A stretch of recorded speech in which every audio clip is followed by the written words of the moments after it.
Hello everyone. Today, in this tutorial, I'll guide you on how to create an email campaign on Ontraport.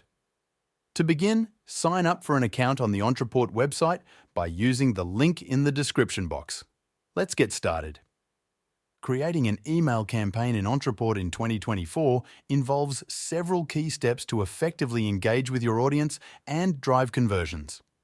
Once you're logged in, head over to the Contacts tab and you'll find Campaigns as the first option listed.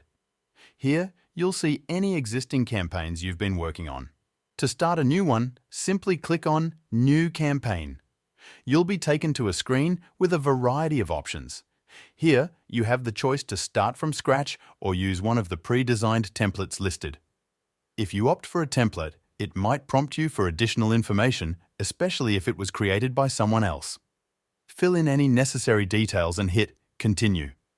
You'll receive a notification that the campaign is being added to your account. Feel free to close this dialog and you'll be notified when the campaign is ready. Once it's done, you'll see a notification and you can start editing. Alternatively, if you prefer to build your campaign from scratch, click on New Campaign and select the first option at the top of the list. This will take you to a blank campaign builder where you can unleash your creativity and design the campaign according to your goals. So, those are the two methods to create a new campaign in Ontraport. If you encounter any challenges, Ontraport's support resources are available to assist you throughout the process. That's all for today. Simply click the link in the description to access the platform. Thank you for watching.